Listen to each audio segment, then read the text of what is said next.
up, YouTube? Thank you for joining us on a super late night. We're going to let the music play. Take your screenshots of the names you see on the right of your screen. We'll talk about what they mean later. We'll give you a couple minutes to join on in. Thank you for being a part of this team, being a part of this community.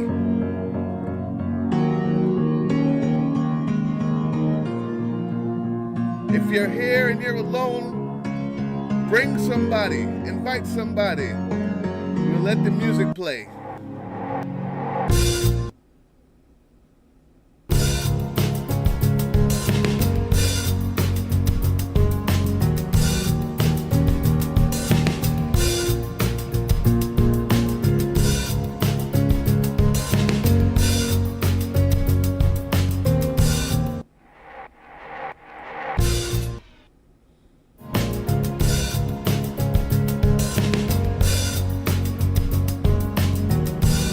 What we're about to get into. You know what's going on.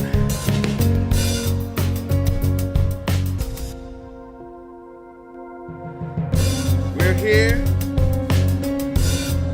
We're queer and deal with it. At least I love that saying. I'm not queer, I'm just saying.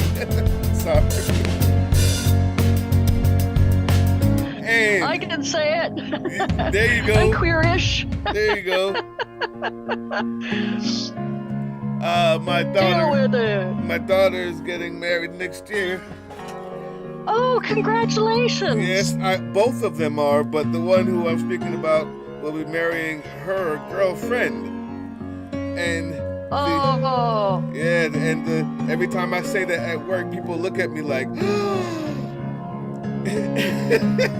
Where does she live? She in Georgia too?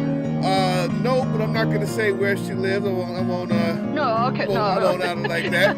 But no. So just wondering if it was a red or a blue, or it's definitely if there red. was It's definitely red, but it's not Georgia. Well, good for her and good for them, and congrats to everybody.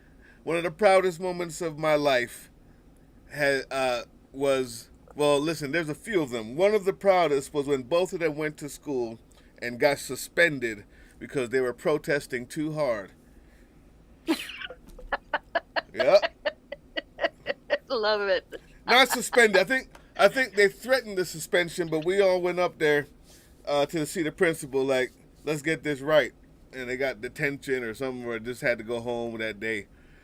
But I taught good trouble. Good trouble. Good trouble. I taught them to I care more about the people they become and the people they fight for and who they stand up for than all the money and the foolishness and the cars in the world. And their grades are important, but not even their grades are as important as being decent and fighting for others. And that brings us to welcome people. If you're here, it looks like we're alone. It's late. It's my fault. It's not Laura's fault. It's my fault. Bad, Bruce. Bad. I was bad. I had to work. Came home. I thought I was on point today. But hey, guess what? You'll get this tomorrow. Whenever you do get this, you're gonna love it. We're gonna have some fun. Yesterday, I got on. I got my anger out at the media who were jumping at the beck and call of the orange orangutan, of the ex-president Bone Spurs. Okay? I had a good one earlier. I was looking at what I used to call him, and I can't remember anymore. It was good. But he's orange, and he calls them and they jump. Today, I also felt like I did not give enough to what Kamala was doing. If you saw the title, you know what's going on. We're going to talk about, she was speaking to the United Auto Workers. The United Auto Workers, but not even just that. The uncommitted. Now, there's a lot of hyperbole. Some were like, oh, they were talking about a ceasefire. Some were like, no, it's not that much. The point is, she was talking to people who had a stake in the election that wasn't just about me, and one that could do something to the election if they decided to withhold their vote. These are actual political stories that you might want to cover, other than going to go see this absolute orange hurricane of a man, this disheveled, disintegrating, puny man, sit there and talk about how his crowd size rivaled that of Martin Luther King, and he couldn't remember the name of the speech. I have a dream speech. He couldn't remember the name. Dream of it. on, dream on. In lieu of that, go ahead. I mean, what do you think, Laura? This is what the media decided to do. And the thing is that he reached that point by way of a question about mifepristone or something, or some complete other question he was asked, and suddenly he's got bigger crowds than the Martin Luther King's "I Have a Dream" speech. What the hell? Not only that, and we're not even done there. Not only that, back to the mifepristone, he never answered it. Women, no, of course not. Women doesn't out know there, what it is. Doesn't know. He doesn't have answers, like you said, or like Lawrence O'Donnell said. He doesn't have an answer, and the press wouldn't recognize it if there was an answer. They wouldn't know what it is because they wouldn't know. They wouldn't know.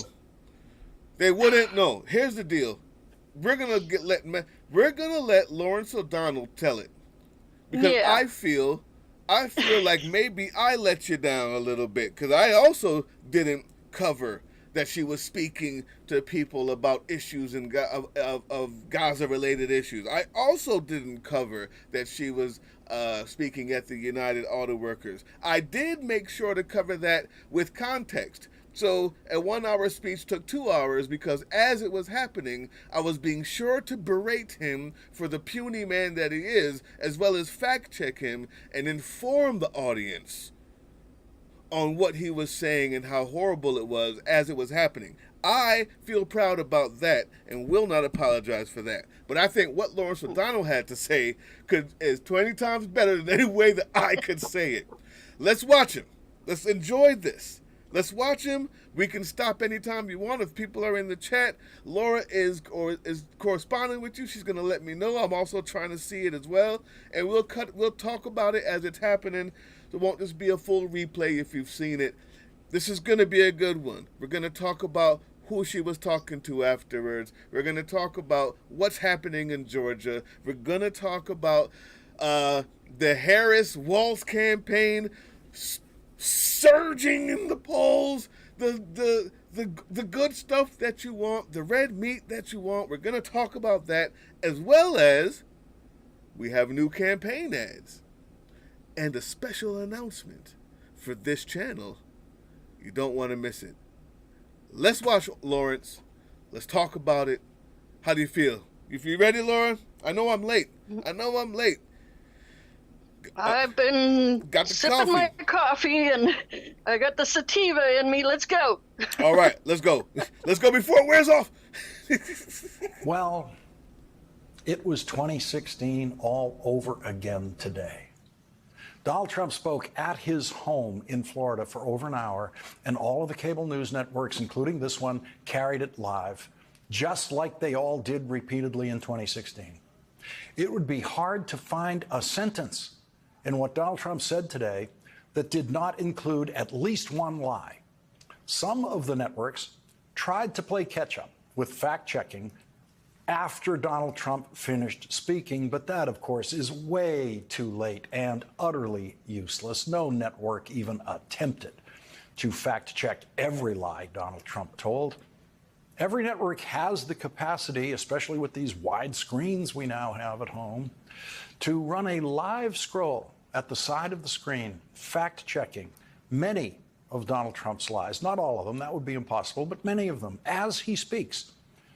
For example, when Donald Trump said, quote, Kamala Harris is not smart enough to do a news conference, the networks could have simply put on the side of the screen, Kamala Harris is a graduate of Howard University and University of California Hastings College of Law. Of course, Donald Trump proved once again today that he is not smart enough to do a news conference by saying something that was provably false in every response he gave to every single question. Okay, I want to stop it there. That's so perfect, but I want to ask the people in the chat, I want to ask you, Laura,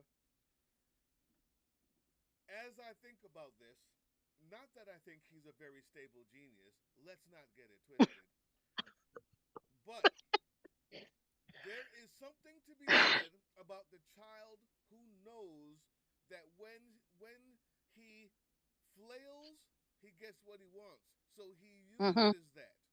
I'm not sure if what he's saying is just a little niggle here, like to say there's what he's saying is actually right. Like he's not smart enough to do. He got exactly what he wanted out of that news conference, and it wasn't to tell the truth, and it wasn't to make any news, even though he ended up making news because now he has committed again, supposedly, to the next debate with Kamala.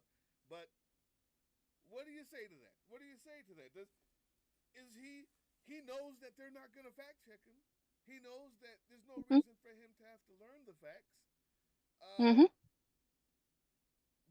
Did he get what he wanted out of this? There's been a lot of backlash too. What's your take? Well, my take is yes, he did get what he wanted in the first respect, in that he's drawn away from the main story and made it about him, no matter whether it's bad press. He's the king of bad press is better than no press. But the downside is he was trying out new wild fantasies, and he's a psychopath. He thinks he's the smartest guy in the room. He thinks if he says it, it's true. but what struck me sorry, this is an aside. He complained that he was talking shit at the NABG, the Black Journalist interview thing, whatever that was, about their equipment failures. So he calls an emergency press conference at Mar-a-Lago, where I think they're in the same room where he had the boxes on stage, maybe, and he had a wobbly podium, and he couldn't hear anybody, and anyway, I went off on a tangent. But yeah, he got what he wanted. He got this complete dumpster fire, but he's used to dumpster fires, and they usually work in his favor. But you're right, there's backlash, a lot. Yeah. I know that we're also in a bubble, so what we think is backlash may not be, but we got numbers to prove that at least some things are going good. We're going to get to that, people. Let's finish this. This is important. I'm going to let this play. If you got something to say, let me know. Most of those were knowing lies by Donald Trump. But many of the falsehoods Donald Trump spread today in his response. Sorry, guys. Can you hear me? Is my mic okay? I think it was down on the live. Let me know. All right. Came from that vast well of stupidity that takes up most of his brain. The stupidest person who has ever won a nomination for president stood there in front of those reporters and said his opponent isn't smart enough to do what he was failing at right in front of those reporters. And to make a bad news coverage situation worse, none of the networks, none of them, carried Kamala Harris's speech live after the Trump appearance. None of them. And that's when I found out that she had an appearance afterwards. Was after you showed me this, Laura. I was so embarrassed. I am embarrassed. And the thing about having a platform like this is being as honest as possible. I'm supposed to know that. How did I not know that? I was working on something else at the time. I'll get a call. Oh, this live thing is going on with Trump. I'm like, I got to go debunk it because I already know that they're going to come running and genuflect without knowing that she was coming on next. I apologize to all of you for that. And that's how you take care of that. To try to be as honest as possible. Let's keep going. You got anything to say about that, Laura? No, my excuse is I'm on the West Coast and I missed it, or else I might have opened up the channel to stream it. But all right, yeah, we got to work. We'll work on those things. It's all right. You live in Canada. You're okay. C'est vrai, ça. All right, here we go. This network brought you the last few minutes of Kamala Harris's speech live. Oh, what about him talking about his own network? I like it, Lawrence. You know, Keith Olbermann doesn't like you, Lawrence O'Donnell. I don't know why. He's got some sort of beef with you. I don't know what you did to him. But I like this integrity. I like this strength. I like you on the air talking about the people who sign your contract and daring them to say that you're not right in this situation. That's what I'm looking for. I gotta talk to Keith. I don't know what his problem is. I gotta talk to him because I like this. O'Donnell. But was actually doing Olympics coverage when the speech began, and kept doing it. And so, as a first order of business in this hour tonight, we will correct that mistake. Yep. By presenting to you in full and unedited, as if live, everything that Kamala Harris said today in her speech in Michigan, which all of the networks knew was coming. They knew what time it was coming. They knew how to cover it live, and they didn't. After giving Donald Trump more than an hour of live coverage on all of their networks. It's 2016 all over again. The same mistakes are being made. I have never seen an industry slower at learning from its own stupid mistakes than the American news business. Oh my God, so true. And you cannot expect them in the next 89 days to figure out what they haven't been able to figure out in 9 years, how to cover a Trump for president campaign. They will not save us. One of the Harris-Walz campaign slogans now is, "We're not going back." But we just went back today. We went back 9 years in the press coverage of the campaign, the media coverage. Donald Trump gets credit from the people he lied to today for lying to them. They appreciate it. Reporters understandably and incorrectly believe that the most important thing a candidate can do is answer their questions. But they don't know what an answer actually is. Words spoken after their question marks are not necessarily answers and are never answers when they come from Donald Trump. There are rumblings in the news media now about Kamala Harris as a presidential candidate not doing what Donald Trump did today, stand up in front of reporters and take their questions. And some of the tinier minds in the news media continue to give credit to Donald Trump for standing up and lying in response to every single question. Wait a minute. Now, Laura, did you see maybe a little birdie? I mean, in the water, on the lines, anything about that? I don't know what he's talking about when he says that. There are rumblings of people in the news media saying that, well, I did hear a little bit, but after he said, I think they were talking about him. Who the heck is actually saying that? Did you hear anything like that? People are saying that, well, because she's not answering questions, at least he answered questions, or they want her to answer more questions. No, never mind. She did answer some questions on the tarmac the other day, and she was asked about what she thought about him accusing her of not doing press conferences. She said, "Oh, I didn't hear that. I'm too busy talking to the voters." Yeah, no, I heard that. Yeah. Yeah, but she went off. She wit. It's curious to see how somebody with the maturity of a fifth grader of a 5-year-old, the maturity of a 5-year-old, and the vocabulary of a 3-year-old who has the vocabulary of a 3-year-old who started talking late. Like how he disses people. Kamala, like, oh, shifty Adam Schiff. Wit is being able to not have to say much, but mean everything. And that's what she has. Yeah, he had to do a Venn diagram to explain what comma blah meant. I still don't know. The Venn diagram was the Venn diagram was vague. Blah is not how you BLA is not how you spell blah.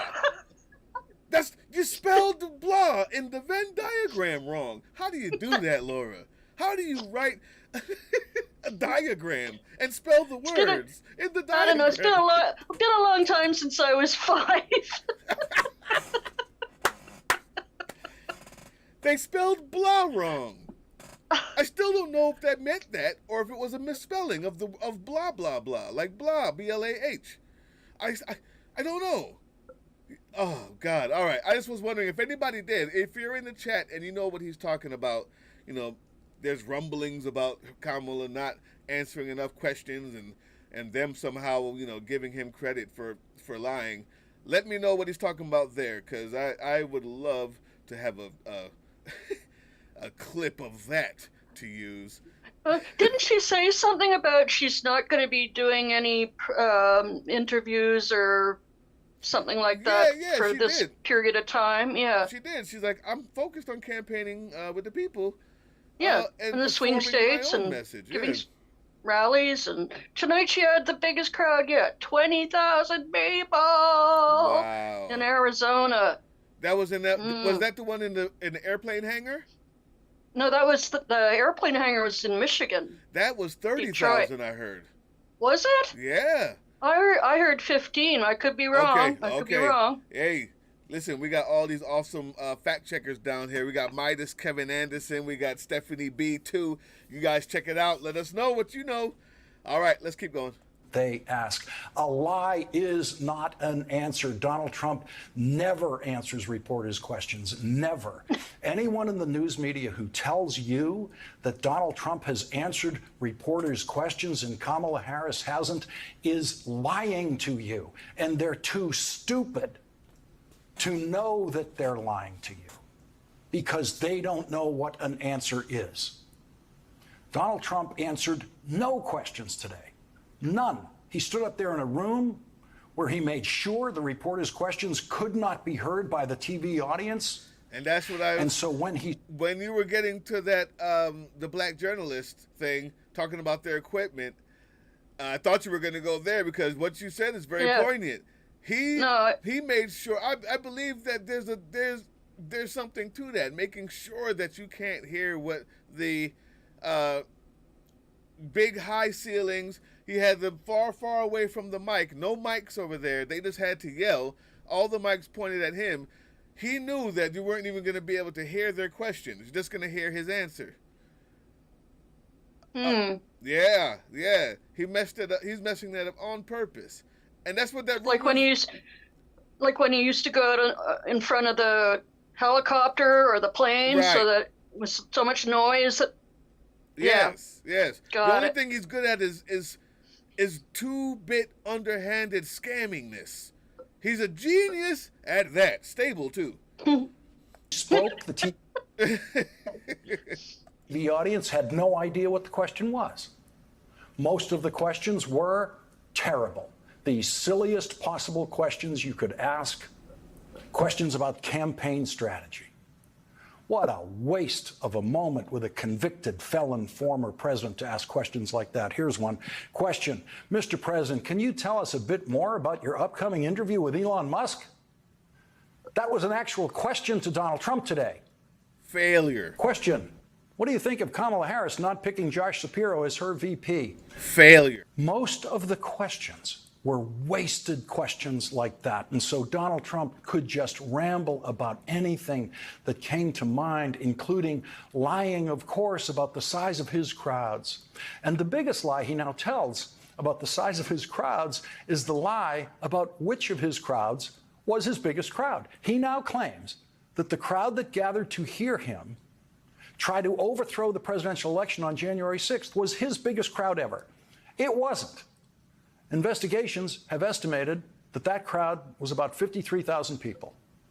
Today, Donald Trump said that the biggest crowd he's ever spoken to, that was it.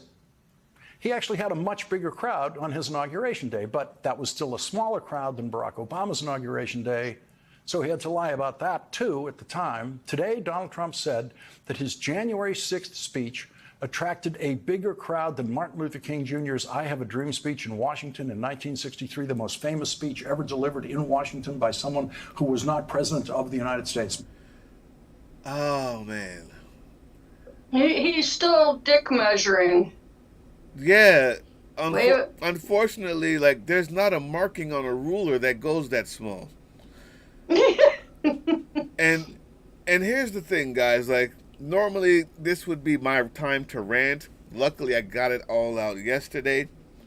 But this is so racist and unbelievably in bad faith and uncouth and unworthy.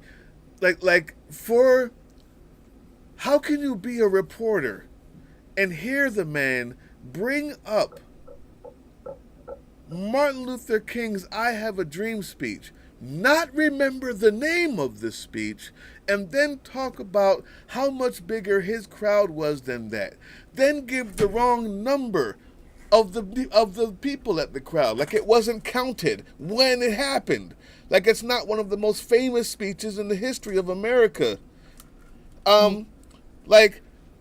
How can you be a reporter and let that go and ask a question about Josh Shapiro after that? He is so racist and unworthy for bringing this up that it would be beyond me as a reporter to not say, "What did you just say, bruh?" You know what I'm saying? Like, were there any black people there? Anyway. I don't know. Were there any Americans there? It's not just black people. Right. Anyway, all right. Martin Luther King's crowd was 5 times the size of Donald Trump's crowd on January 6th. I know it can sound almost tedious that I am fact-checking Donald Trump's crowd size lies today, but that's the way Donald Trump wants it to feel. He has been telling crowd size lies for 9 years, and he wants to wear the news media down to the point where they just accept it. And he has won because no one in that room fought him on that in any way today or on anything else. They did not fight a single lie that he told in that room today. It was the tamest collection of reporters asking questions that you could ever see. Are they afraid of Donald Trump? Are they afraid of the Trump campaign banning them from opportunities to have Donald Trump lie to them in the future? Now, I'm not advocating that reporters be combative with Donald Trump or anyone. I don't see the need for that. I really don't, even with Donald Trump. But how can you be so tame and timid in the presence of Donald Trump when you do this? Why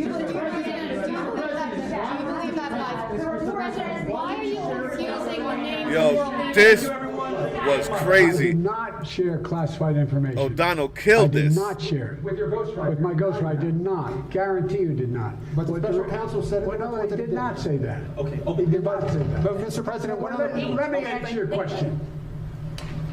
The fact of the matter is, what I didn't want repeated, I didn't want him to know, and I didn't read it to him, was I had written a long memorandum to President Obama why we should not be in Afghanistan.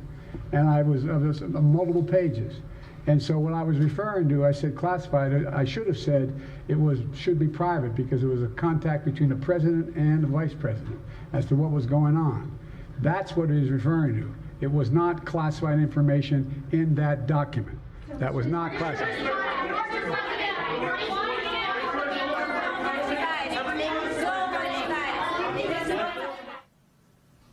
Donald Trump did not hear that sound.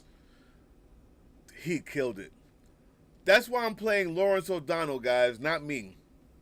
Because I would not have caught that. I thought it was timid. I thought it was tame, but not sure why.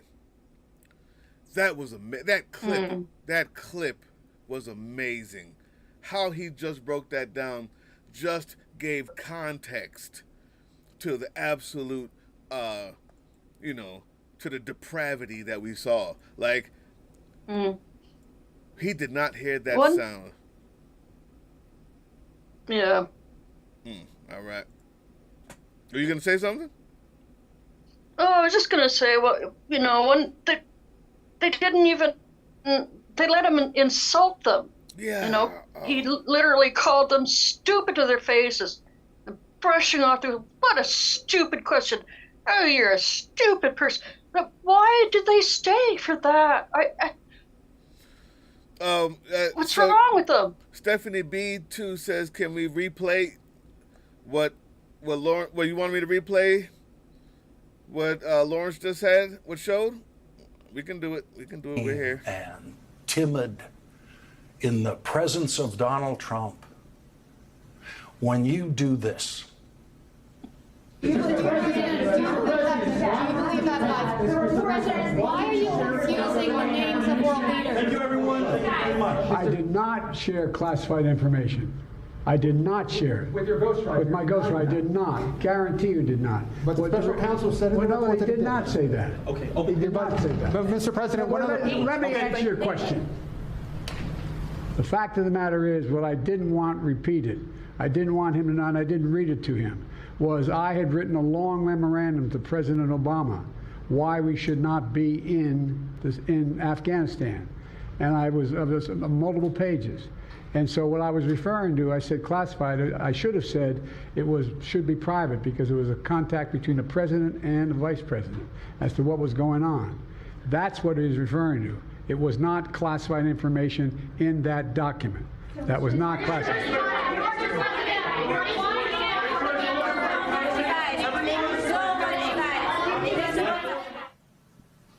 Donald Trump did not hear that sound today. He did not hear that screaming. That's what we were talking about, Stephanie B. That was the most poignant clip usage in reporting I've ever heard. That was awesome. It really just brought forth the depravity, the scared and timidness, the difference. Great clip, O'Donnell. If Donald Trump gets back in the White House, he will never hear that sound from those people, never. If Vice President Harris stands in front of those same reporters, do you think they will be as tame and reserved and polite as they were with Donald Trump today? Or will it look like this? The president, I can tell you, has seen a neurologist 3 times, as it's connected to a physical that he gets every year that we provide to all of you. It's a very basic, direct question. Wait. Hold on. Wait a second. 8 times, or at least once, in regards to the president specifically. Hold on a second. Not what you should be able to answer by this point. Wait, no. Reporting about it. No, wait a minute. Ed, please. A little respect here, please. So every year, around the president's physical examination, he sees a neurologist. That's 3 times, right? So I am telling you that he has seen a neurologist 3 times while he has been in this presidency.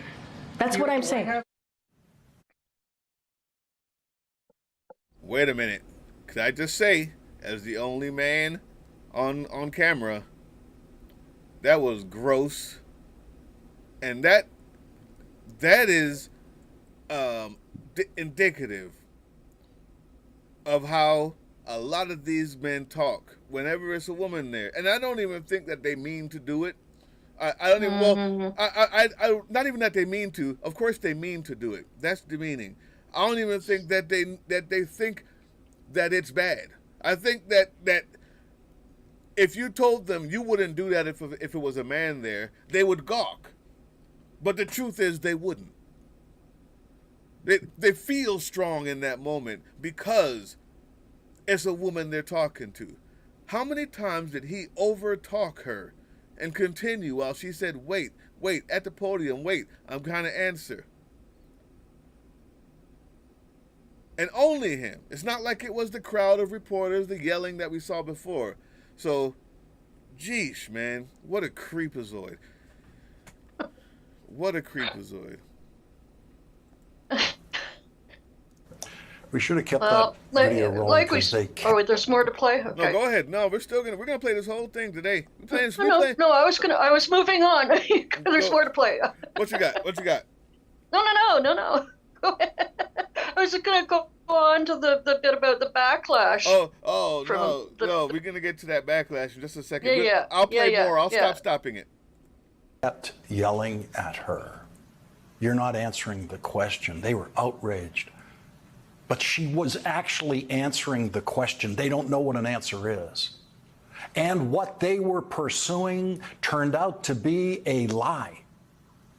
The next day, not one of them had a single question about what they were just screaming about in the White House press briefing room, because there was never anything to the story that they were pursuing. It turns out a doctor who's a Parkinson's specialist visited the White House a few times, as that doctor had been doing for years before the Biden presidency, and that doctor never once visited the White House to treat President Biden. And all the wrath of those reporters in that room that you just saw, all the wrath that they put into those questions just evaporated because they were completely wrong, and they never apologized for their misplaced anger in their treatment of Press Secretary Karine Jean-Pierre. Not one of them dared to yell at Donald Trump today. Not one of them. Not one of them dared to yell, "You're not answering the question." So the special treatment Donald Trump gets from the Supreme Court and elsewhere extends tragically and harmfully, and always has, to much of the press corps. Here's what happened when Donald Trump was asked a good question by NBC's Garrett Haake.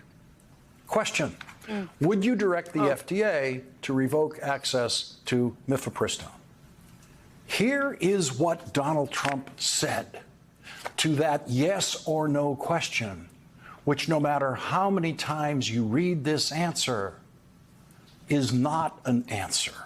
Trump: sure, you could do things that would supplement, absolutely. And those things are pretty open and humane. But you have to be able to have a vote. After all, all I want to do is give everybody a vote.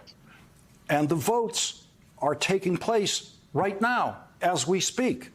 But it's a very good, there are many things on a humane basis that you can do outside of that, but you also have to give a vote. And the people are going to have to decide. The words Donald Trump spoke to those reporters in response to that clear, simple, and important yes or no question were an insult to everyone in that room, and they took the insult. Nothing in those words was an answer. Nothing. Throw it down, Donald Trump did not answer questions today. Don't let anyone tell you that lie, that Donald Trump answered questions. He did not. He never does. Anyone who tells you that Donald Trump answered reporters' questions is lying to you. And anyone who tells you that is not smart enough to know what an answer is. Donald Trump is not smart enough to answer questions. Anyone who then tells you that Kamala Harris has to answer questions from reporters because Donald Trump already answered questions from reporters is lying to themselves and to you, and you must not allow them to do it. Please crush them on social media when they do it, because they will do it. Now, I hope Kamala Harris answers questions from reporters and from voters. But she has absolutely no greater obligation to do so because of what Donald Trump pretended to do today. The first time Kamala Harris does do a press conference as a presidential candidate The reporters that were assembled today should all agree among themselves to apply the same rules that they decided to use today. No shouting, no follow-up questions, and no interrupting each other, and no interrupting the candidate, no screaming. You got now, you, I wouldn't Stephanie. suggest those rules if the reporters hadn't just imposed them on themselves today in their participation in what Donald Trump turned into a charade. Now to what the networks did not show you today. Vice President Harris in Michigan today at a United Auto Workers Union Hall, where the union's president, Sean Fain, repeated his wholehearted endorsement and the union's wholehearted endorsement of the Harris-Walz ticket for president and vice president. As usual, vice presidential candidate Tim Walz spoke first and introduced the person he called the next president of the United States, Kamala Harris. Here is what you should have been able to watch as it happened live this afternoon. They will ban abortion across this country no matter what Congress says. Now look, damn right it is, and I don't know why this is so simple or so difficult for these people to understand. You know how things work really well in life and really well with your neighbors and really well in communities? When you mind your own damn business, things work better. Stay out of our business. Stay out of our business. He's not fighting for you. He doesn't know you. He doesn't care about your family. And his running mate is just as dangerous and backward as he is. So look, we know who they are. The choir's ready to sing. This campaign's about the future, your future. Vice President Harris sure knows that. She grew up in a middle-class family. She goes to work every day making sure families are on the front so that they can get ahead and they can get into the middle class. She believes in something so simple and so beautiful. And when we go to these rallies, I say it too. People drive, they sit in the sun, they get there, they stand next to their neighbor for one simple reason. And just like the vice president says, they believe in their hearts in the promise of America. They believe it. They believe it. So, sisters and brothers in the UAW, how great is this going to be? Please join me in welcoming the next president of the United States, Kamala Harris.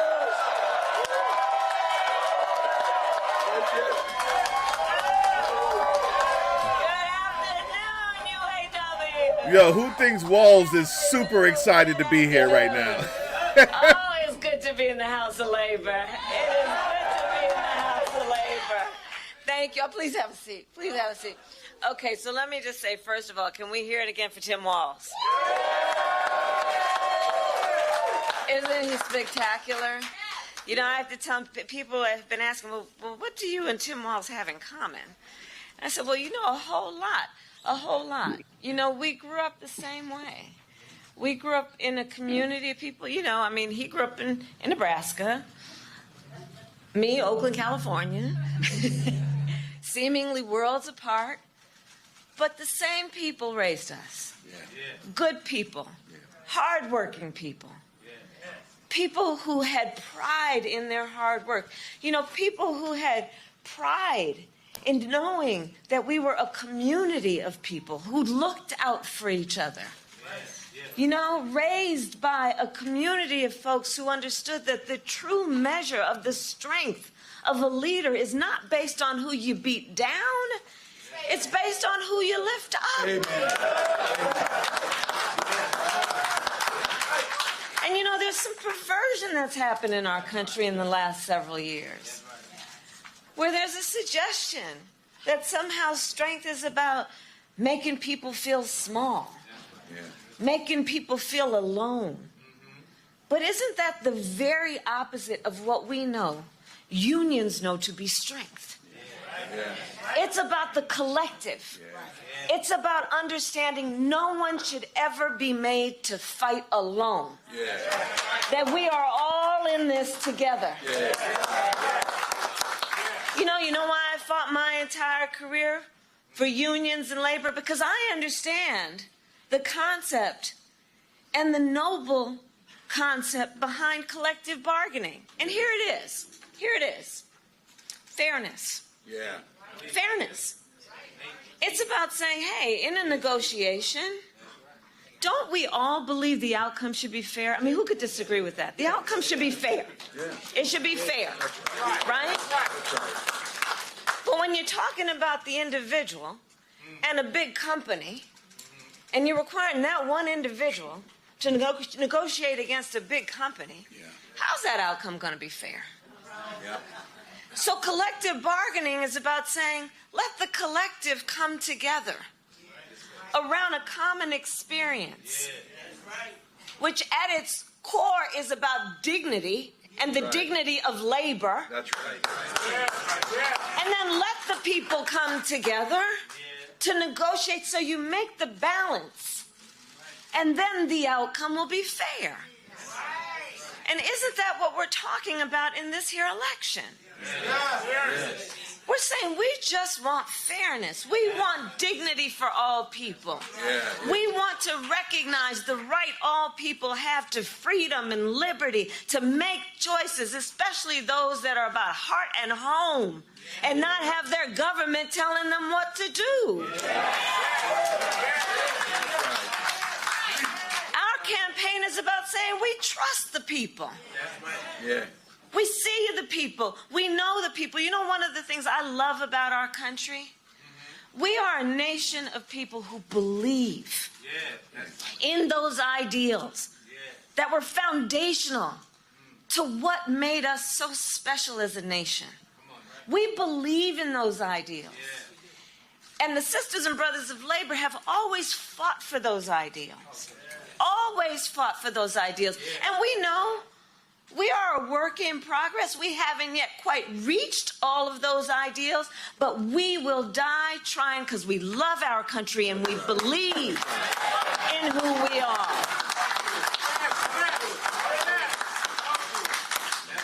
And that's what our campaign is about. We love our country. We believe in our country. We believe in each other. We believe in the collective. We're not falling for these folks who are trying to divide us, trying to separate us, trying to pull us apart. That's not where the strength lies. And there is that. And so I say to all the members of UAW, and Sean Fain is the first who I talked to about this, I am so deeply honored as a lifelong supporter of union labor for Tim and I to have the endorsement of UAW.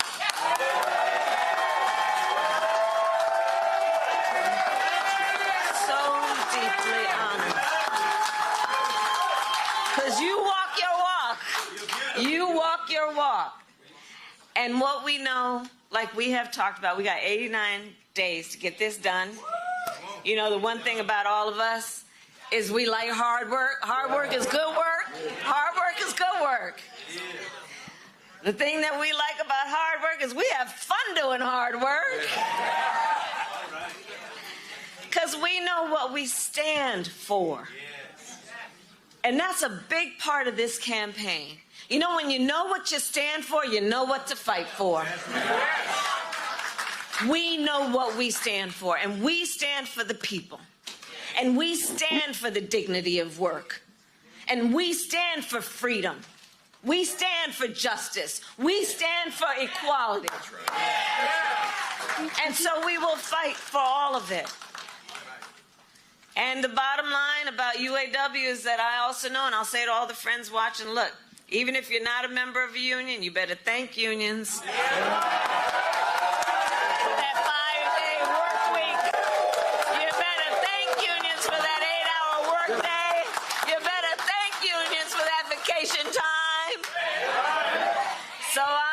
Say thank you, thank you, thank you, thank you to the sisters and brothers of UAW for all you are and all we will do over these next 89 days. God bless you. God bless you. God bless you. We can't let it be 2016 all over again. We all have to continue to try to improve the way we cover this presidential campaign. That's the lesson of the day.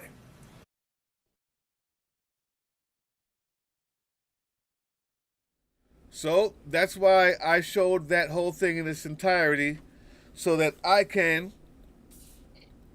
walk my talk.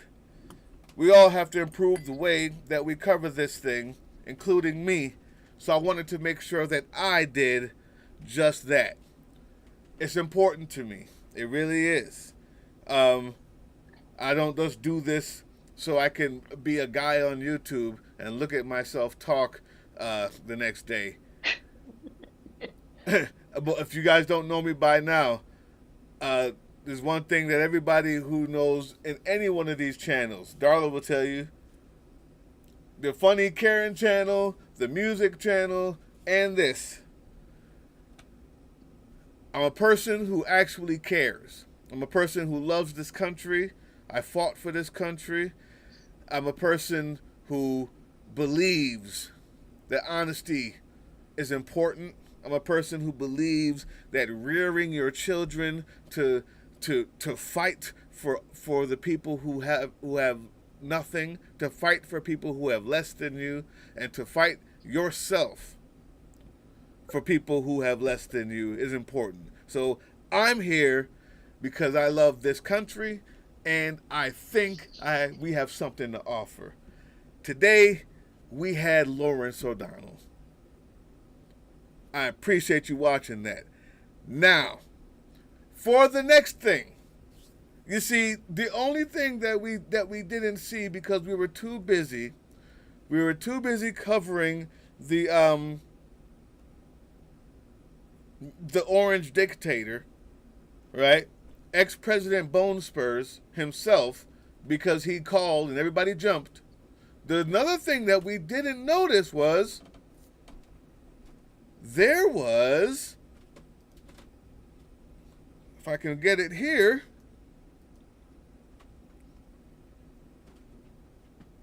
I won't even say our. There was a negotiation, a talk, a speaking to, before that ever happened. Before that speech you saw ever happened. I believe it was before. And it was, The Guardian. Uncommitted voters who protested Biden over Gaza need to see action from Harris. Right? On the other hand, after they spoke, uncommitted voters respond to Harris with hope and reservations. Yeah, she spoke to them. You see, there is a community out there, a group of people in Michigan, and in Minnesota, right? Yeah. That don't want the same old when it comes to Israel. These people have actually, you know what? I shouldn't even be talking about this. Laura, talk about it. That's okay. Yeah, they're saying these non-committed or independent voters are swinging towards Kamala and expressing, like you said, some relief was the most commonly used adjective, and cautious optimism. There was a panel. Let's see, it was on that CNN clip I sent in the chat, in the PD chat. Okay, we got a CNN clip. Yeah, of these. There's 6 people on this particular panel. If you want to play that. Is it under the Guardian or above the Guardian? Oh, I see it. Here we go. Let's play it. Wisconsin and its 10 electoral votes could be decisive in November. So we want to take some time to listen to what voters there have to say, especially in the swingiest of voters in this swingiest of states. These are Wisconsinites who voted for Donald Trump in 2016 and Joe Biden in 2020. Here they are weighing in on Vice President Kamala Harris taking over the Democratic ticket. Many say they're feeling some Barack Obama vibes. I think she's similar because she's confident in what she says, but she's not egotistical. She's compassionate on the way she speaks and the way she delivers things. I feel like I could probably get into a really good conversation with both of them, and they would actually listen. When she talks, she does it with a sense of authority, and that means a lot. Our thanks to Rich Tao and Engages for that. 8 of the 12 voters in the group say they'll vote for Harris. 1 would vote for Trump, 2 for RFK. 1 won't vote. I think what's fascinating when you listen, look, it's focus groups. We talk about polls being a snapshot in time. This is a snapshot of 12 people who voted specific ways in 16 and 20. 4 of the 12 said they plan not to vote for Biden and will now vote for Harris. I guess the question that I've had throughout is this a durable shift and a tangible shift, or is this just the moment we're in? I think it is all three. I think it is the moment. I think Democrats are feeling optimistic again because they have a person at the top of the ticket that they feel can actually go out and make the case against Trump, something that, yes, people in D.C. did not feel that President Biden could do, but people out in the States also didn't feel that President Biden could do. I think that people are feeling more optimistic just about where America is right now. I think they have a little bit more money in their pocket, even if the prices are still high. I think that the stock market was a thing a week ago, but I think that financially people may be feeling a little bit smidgen better, and also they don't necessarily connect the negativity about the economy to the vice president just yet. And so I think that it is all three. It is a feeling of momentum shifting things in favor of the Democratic ticket that just did not exist 4 weeks ago. Can I ask you, on the economy, they have some really fascinating comments or perceptions about the NABJ thing that I want to ask you about in a sec. But since we're talking about the economy, why is that? Like, why is Harris not necessarily tagged with the same kind of view that Biden was? Because actually, take a listen to this. Being asked about the economy, what some of them said. If the situation was different and we were able to have better wages, I could go out and do other things that are luxuries, like a gym membership, or if I want to get another car, just little things in your life that are going to make you as a person happy. I can't do because at the end of the day, it's a luxury. It's not a necessity. So I have to tell myself, no, you can't do that. And what was fascinating for me about that quote is that's the breathing room that Joe Biden would always talk about. The focus group, when asked about Trump's economic policies, weren't super excited about them. They also acknowledged they think the economy now is in lousy shape, but they weren't blaming Harris for it. Yeah, I mean, look, this is an age-old thing that we've found in polling cycle after cycle, that people talk about the economy. What they're really talking about often is how they feel about the person who's in charge.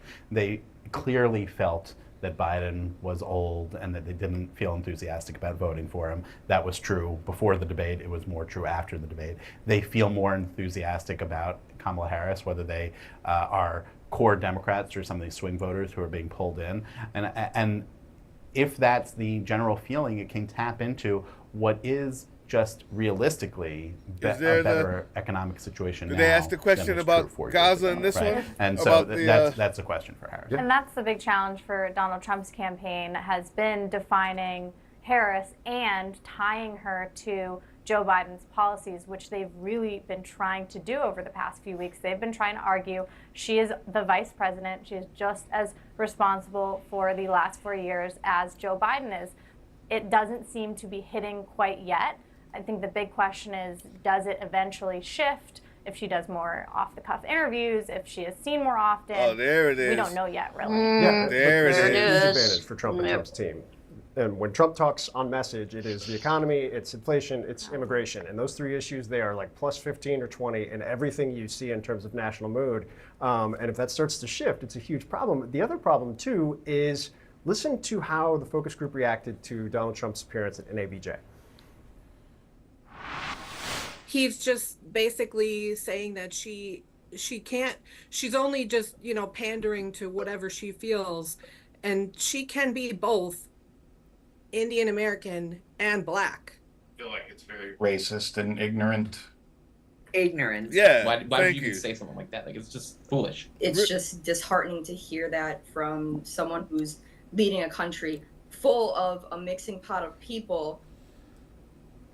We should note, everyone said they were troubled by. Wait, Laura, did they also talk about the uncommitted in this clip? Isn't that who these are? These are swing voters. No, I guess these are what they're calling swing voters. Okay. The Kamala Harris. uncommitted were. Yeah, I want to get back to Black, that uncommitted story too, but one person said they thought Trump said them the because fact they that were he's true. losing so many swing voters. This is not the first.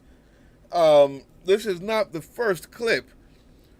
I think if you guys, if anybody who has a timeline like mine, of course you're going to see a lot of it, but every single station and every single independent and major news network is coming out with polls today and yesterday, which is why Donald Rumpskin woke up like he did and in a sweaty panic called an emergency meeting because he's losing every single swing voter with his antics. At one point, but everyone was troubled by it. And I think to your point earlier, which the through line between Biden and Harris is they just want Trump out there. That's it with them. So let's take a look. I'm gonna show you something. I'm gonna read something to you guys. All right. And listen, there are people out there on the Uncommitted who. Oh no! Now I gotta register. I had it up. They got me. Did they get me? No, they didn't get me. All right. Listen to this, guys. Leaders of the Uncommitted campaign spoke with Kamala Harris and her newly announced running mate, the Minnesota governor, Tim Walz, before a rally in Detroit on Wednesday to discuss their calls for a ceasefire in Gaza and an arms embargo on Israel. Harris shared her sympathies and expressed an openness to a meeting with the Uncommitted leaders to discuss an arms embargo, the organization said in a statement. Check this out. That may not be true. Harris was like, wait a minute, nobody said I was going to talk to you about an arms embargo, but I am trying to talk to you. What that guy said there is simply trying to move her hand, trying to push, and this is just politics. But what's most important is she's talking, and they're responding. To those out there who are saying that there's no way I can vote for a Democrat or no way I can vote for anyone in Biden's cabinet because of what he's done in Gaza, as if that has any bearing on the fact that if you vote for the other guy, his son is the one who set these plans up for this war to start, and he's the one who said he wants to get rid of Palestinians off the face of the earth. Finish the job. But put all that aside. While we're going to watch this guy spew lies about his crowds are bigger than Martin Luther King's I Had a Dream speech, and forget the name of the speech while he's lying about it, she's talking to the Uncommitted about what it is they want, they need. What are their needs as Americans and as Palestinian Americans and as Americans who care about genocide? The difference is stark. The difference is stark. So even if you say, well, she's going to talk to them about this embargo, they look like they backtrack on the whole embargo thing. We said we're going to talk and try to figure something out. Even if you do that, you go down to this paragraph and you see who says, hold on. Intolerable situation. Harris said, meanwhile, after a private meeting with Netanyahu, Harris said she told the Israeli Prime Minister she will always ensure that Israel is able to defend itself, including from Iran and the militias. Some of the Uncommitted delegates and activists are also supporting Walz because they prefer him over Harris, other top choices for running mate. I think the biggest issue there was that Shapiro became such a controversial figure that I think Kamala Harris probably saw him as a liability, said Muhammad, 32. So We're talking about someone who thought of the pick. Right now, she's getting flack by all the right. Well, but whatever she did, she would get flack by them. But we're talking about someone with political capital, know-how, right? Political experience, who realize even picking the vice president that you pick means something to somebody, how to do it, when to do it. Not just because I need a swing state, but how can I work together for the people. Meanwhile, this other guy picks a vice president that even all of his own people hate, and couches everywhere throw plastic on themselves. The difference is stark. And I just want to say this last piece.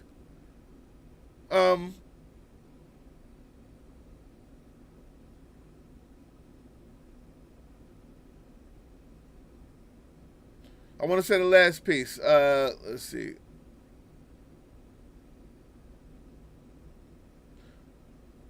Well, I can't find it. But the overall point is, she's willing to talk with them.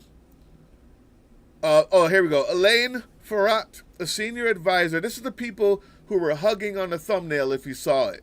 This is why this is important.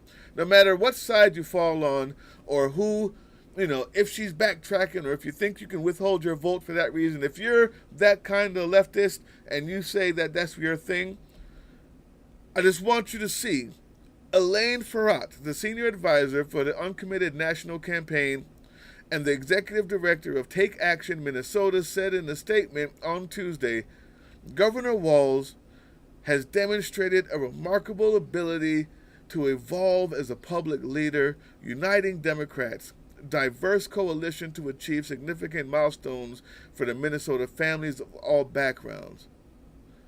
Someone with that kind of gravitas, know-how, hands outstretched in the community touching others, has the better chance to get what it is you're voting for, to get what it is you're asking for, you're protesting for.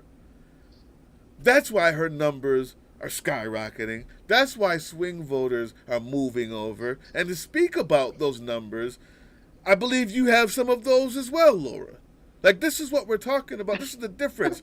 Instead of looking at the orange guy yesterday lie about everything, we should have been talking about this. Take it away, Laura.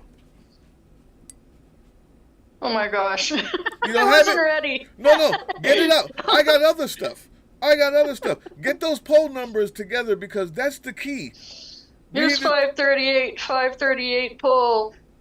President general election, latest polls. Here we go. Okay, Harris. Trafalgar Group, August 8. Harris is at 45 over Trump.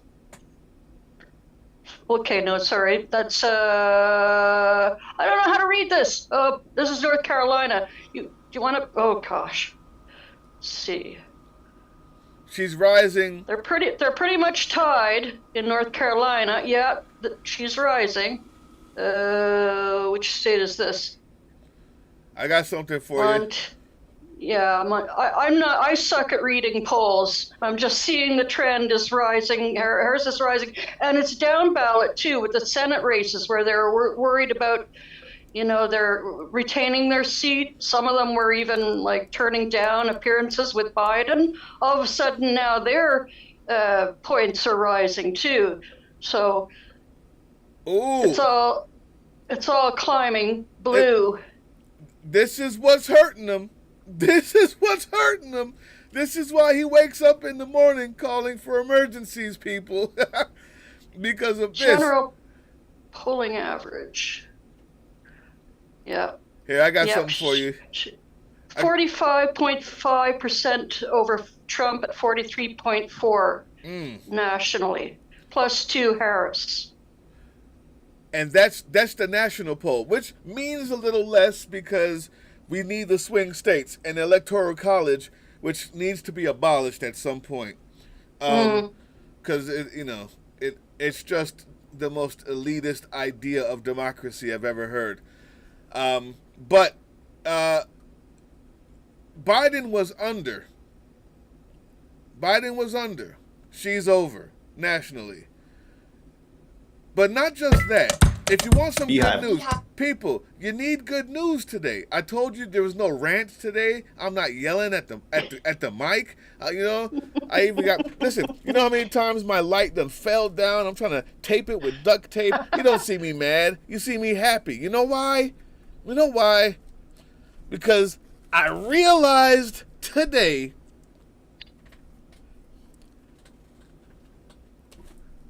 excuse me. It's coming. I realized. Angela, you're up late. Angela, hey. I realized today that no matter what, we got news that's not good. I got news from Georgia that you need to know. We're going to talk about this list of people you see on the right side of your screen. I need you to get the screenshot. I need you to get some names down. I need you to start writing some letters and building a pipeline of people, a community of people offline to combat these things. Yes, all that is true. But I also realized today that even the people that you thought may have been lost, or the people who you thought were just out of it for whatever reason, and you couldn't understand why they don't see the threat, they're changing. The numbers are changing. Yes. They're changing. They're seeing something that they feel excited by, motivated by. That's a good thing. They're changing. The numbers are changing. The vibe is changing. The feeling in the air is changing. And I have a duty to also represent that. It's not always gloom and doom. So I'm not going to be mad at my light falling down. I'm just going to get some more duct tape and make it happen. That's what's going to happen. Beehive. But check this out. Here's some more polls for you, then we move on to the next story. Beehive.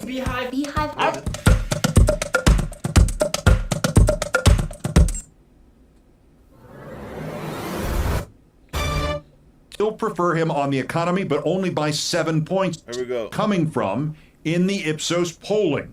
2 weeks ago, Robert F. Kennedy Jr. was in their poll at 10% nationally. He is now at 4%. If Trump's poll numbers have collapsed, Kennedy's have vanished without a trace. What is amazing about the swing state numbers, though, is that Trump has lost 5 points in 15 days, even though the key issues in the swing states would still seem to benefit him. 52% of swing state voters told Ipsos that inflation and costs were one of the top issues for them. 32% said immigration, 17% said housing costs. And it's still Harris. Oh! But it appears that the biggest issue for them in the swing states and outside of them is Trump. The swing state voters still prefer him on the economy, but only by 7 points now. Still on immigration, but only by 13. These numbers have collapsed. In June, these same swing state voters favored Trump by 12 points on the economy. So he's lost 5 points there. 20 points on immigration. He's lost 7 points on immigration. Wow. The vice president also now crushes Trump on character issues. Who's more intelligent? Harris by 8. Who cares more about people like them? Harris by 4. Who's less lazy? Harris by 4. Who's less weird? They polled on the word weird. Harris by 16. And who in the swing states is more moral? Come on. Harris by 18. Yeah, that sounds like a better. And I can't repeat this enough. The voters just polled in the swing states by Ipsos are the same individuals. Yes. That Ipsos polled in June and July. The margin of error, and by all rules of polling, her 2-point lead in the swing states is a statistical tie. The margin of error, though, drops precipitously if you are actually asking the same people how their opinions have changed. And how their opinions have changed. Yes. Rather remarkably, this is not even the best. Hey, I want that whistle one more time. Please whistle for Donald Trump's numbers. Now leave it down, and we're going to bring it up for Harris's numbers. People, this is quality entertainment. Are you not entertained? This is quality entertainment. You people pay a lot of money for this.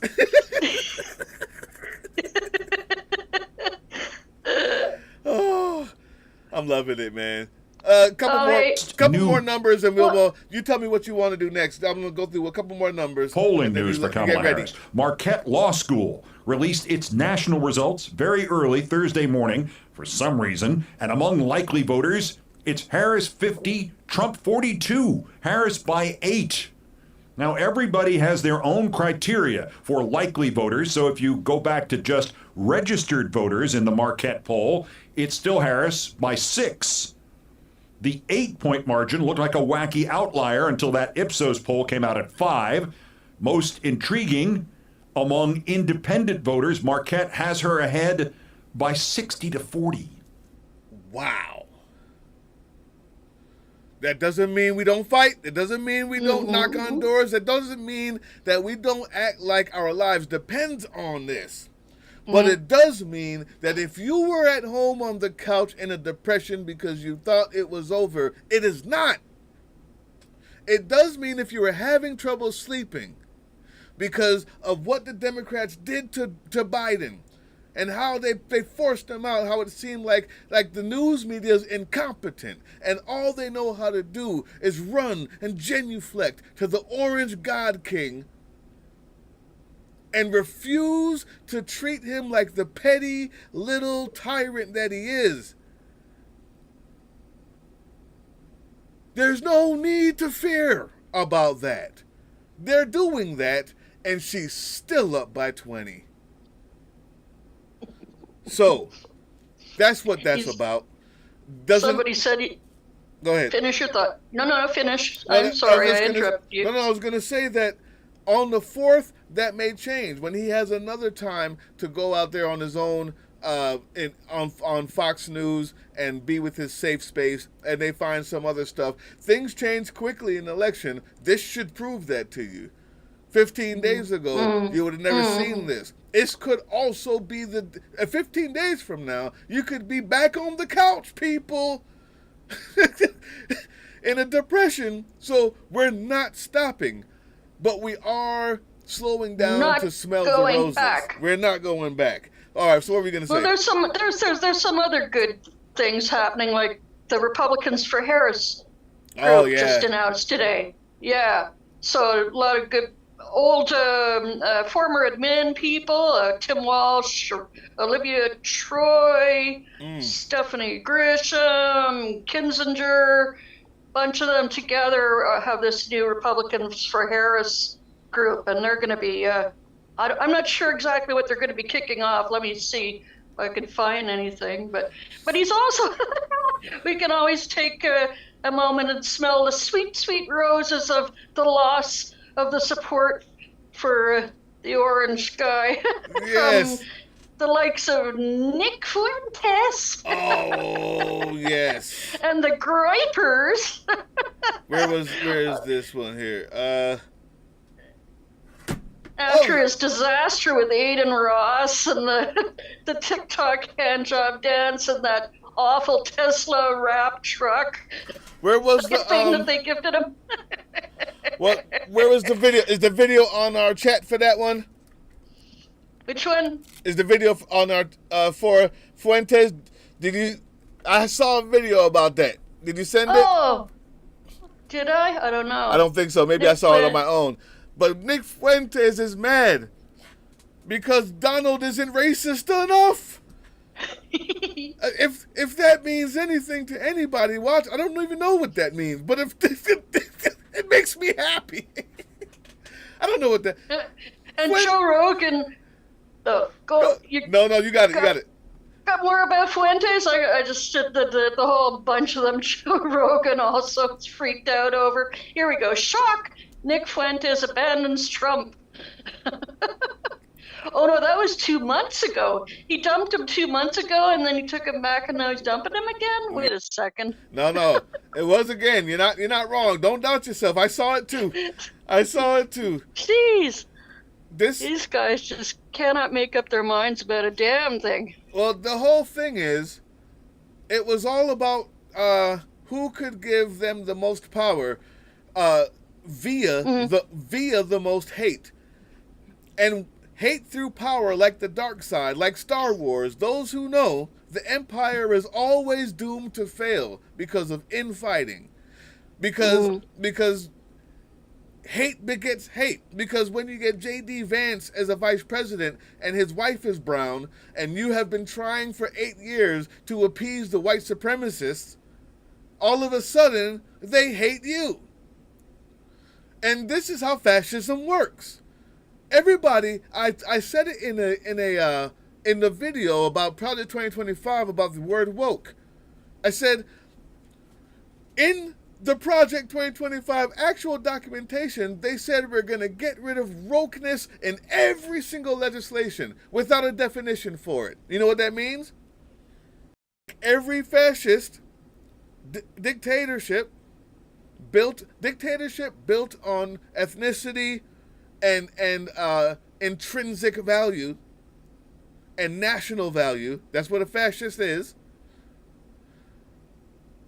If I say that if you're a Republican or you're an anti-vaxxer, and you say to yourself, you know what? All the people who get a vaccination, they're just not as woke as me. I know that these chemical companies and these blah, blah, blah are doing all these bad things, but my eyes are opened. I'm woke and they're not. All of a sudden, you're the woke person. Right? Yeah. All of a sudden, you're woke because there's no definition. This is how it works. And now, when you build an ideology of hate around this guy, it's only a matter of time before they eat themselves. It's only a matter of time before you're the person who they hate is now you. And this is the ending. We're hoping that it ends before he becomes president because we don't want to. It takes a long time for that to happen usually. But this guy is inept. All right, I'm going into history here. I want to find I just send you a clip with Fuentes in it about 2 minutes in. Okay, all right. If you want to bother with it, yeah, you don't have to bother. Why not? We're here, man. We're here. I only have 2 stories left. I want to show you guys these new commercials. But are you willing tonight to... I want to show you guys these new commercials, and I want to give you the new news on Georgia and what they just had another ruling that made it easier to steal. I got some names for you that I need you to be writing to the governor, to the Secretary of State, and to their counties, and even to them if you can find them. I need you to do it, guys. I need you to do it. If you, just like Lawrence O'Donnell said, if you're depending on the media, or you're depending on the same Democrats who continue, who have in the past not been able to handle the reality of this threat to do it for us, I would say that, maybe you need to amp it up. We need to be writing, we need to be gathering, we need to be marching, we need to find ourselves at that poll, because they find themselves there. We're not going to be the only ones. Anyway, that's what's coming up. Now, let's have some fun. Figure calling for Groyper Nation, which is another word for white nationalists. He is called Christian white males, the secret sauce of America. He said January 6th did not go far enough. And so in his eyes, Donald Trump, who has been atop the Republican Party for 8-9 years now, there was a higher set of expectations. And Donald Trump, in his view, is not wholly fulfilling them. At the same time, I want to be clear here, Donald Trump, right, just earlier this week, you'll recall who Nick Fuentes went and had dinner with at Mar-a-Lago in 2022. It was the likes of, now known as Kanye West, who just earlier this week kind of got lost amid everything else here. But Donald Trump said about Kanye West, was specifically saying that he was complicated, but, quote, a really nice guy. Quote, he's got a good heart. And so yet, in a lot of ways, that's still not good enough for a lot of people like Nick Fuentes. What's Trump doing, Vaughn, in Montana today? Why is he there?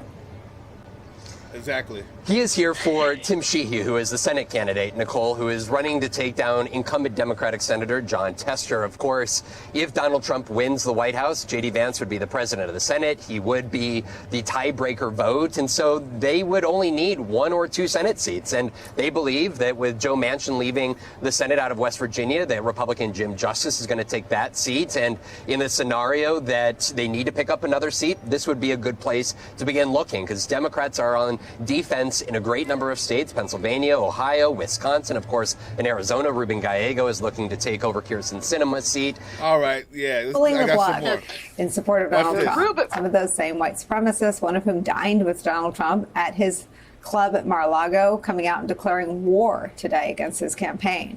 Nick Fuentes now says Trump isn't living up to the America First values that Fuentes and his band of white supremacists expect, adding this, quote, "Without serious changes, we're headed for a catastrophic loss." At least he can read a poll. Joining our coverage, NBC News correspondent Vaughn Hilliard. Vaughn, what's going on in MAGA world? This is the difficult part, is when a clear delineation. Yeah, okay, so, guys, they're eating their own. Yeah, it's getting pretty bad. When Nick Fuentes says outright, number one, Nick Fuentes is mad that Donald Trump is not, oh, here we go. Sorry, guys. I just don't want you guys to see me in here blowing my nose, man. That's the deal. So so the when Nick Fuentes says out loud, Donald Trump made him mad because he's backing away from Project 2025. That should let you know that whatever you thought it was, that's not it. All right, if you were beginning to believe like Anna freaking Sparian, no, I'm not doing the rant. I'm calming down. I know you thought I was going to start screaming, Laura. I know you did. I'm not going to. I'm not going to. Not me. Not me. Who, me? Anna Kasparian, a very fine person on both sides. Whatever side she was on 4 years ago and whatever side she's on now, I don't know. But she's going to tell you that Trump is just a dummy and an idiot. That's true. But he also doesn't know. He doesn't know about Project 2025. Those people are just using him as a puppet. That's true, but he also knows. He also knows. Because they talk to him. Because he can't answer a question about mifepristone. What he knows is, he says, you're going to make me powerful and you're going to do some bad things in return in order to get the power. I say yes. That's all he has to say. Wait a minute. You're saying there is a way that I can get rid of the entire administration and just bring in sycophants who will give a loyalty oath to me and not the Constitution? There's a way we can do that? Sign me up. Whatever. Only on day one. Oh, only on day one. Only on day one? That's it. That's it. And then on day one, I'll have the people in place who will want to worship me and do everything I say. But on day 2, they won't be there anymore. Anyway, yeah. They're eating their young. Listen, real quick, I want to get to these commercials, and I'm not going to say anything until it's done. I'm not going to... Can I say... Go ahead. Say one more great bump that she's got today was the endorsement of the Latino vote. Oh, I thought I saw somebody. You're right. I do think I saw somebody put that in the chat. Who was that? Latino. Was that John? Was that John? Might have been John. Yeah. Oh, it's not popping up. Hi, I'm Tim Walz, and I'm proud to be Kamala's pick for vice president. If we want to win in November, we need grassroots support. Sorry, guys. Yeah, I don't know. New York Times Latino rights group breaks with its history to endorse Harris-Walz ticket. Nice. Leaders of the group known as LULAC, L-U-L-A-C, said members were stirred to make their first formal endorsement over concerns about the potential impact of another Trump presidency. Nice. Nice. I'm down with that, people. The first formal endorsement of a presidential ticket in the group's 95-year history. I'm down with that. 100%. I've been saying ever since that first Latino lady ran up on the stage with Donald Trump 9 years ago and said, "We love Donald Trump! We love Donald Trump!" I was sick for you guys. I was sick for you guys. Listen, as a black person, I know what that is. Listen, Sonia, you know, white folks, you don't got to say nothing. We'll say it. If you say anything, it will be racist. I can say this. Sonia, you know, the first thing we say when we hear some stuff like that is, "Oh my God, I hope she's not black." That's what we say. I hated it for y'all, man. A Latino population was sick when they saw that lady run up on stage. "I love Donald Trump! We love," and started crying. Oh, man. I love it for you guys, man. I was sick for y'all. That's a good look right there. That's a good endorsement right there. Here we go. Here we go. Check. You know what? I don't even know. Yeah, okay, I think this is it. Check these commercials out. Is there any more endorsements that we need to know? Hey, everybody, it's Tim Miller. Because I know she's been racking them up, but I love the Latin American endorsement. I love that because it's. If you live in Florida, you would think that all Latin American people, are right wing, right? But that's because Florida is really full of the Cuban population who left because of communism, and they see that all they do is see anything on the left as bad. So they have a reason for believing that. There's also a big religious part of the Latin American community. But we know that is just like going to Rumble. Everybody on Rumble is right wing, but there's only 30% of the people who watch, who are online there. We know that the community, Latin American community, sees the difference. So that is a great, great endorsement, man. Great endorsement. All right, guys, are you guys ready for... I'm not going to say anything. I'm going to let you talk about it, and I'm going to give my... you might want to watch the live streams. Matter of fact, you know what? We can do this. Watch this. This is for you too, Laura. You don't have to wait.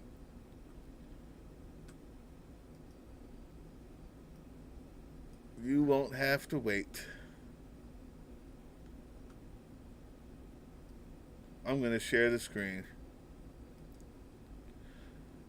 Because I want you to see this. And I want to know what all of you think.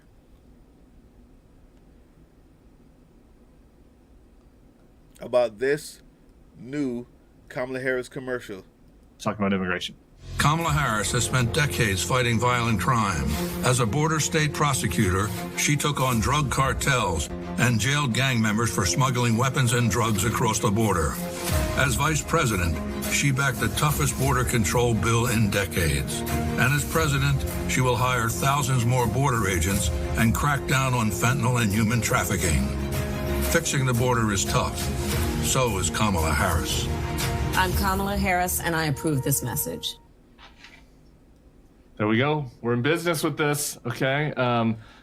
This one I think is very important. Thoughts? What's your thoughts?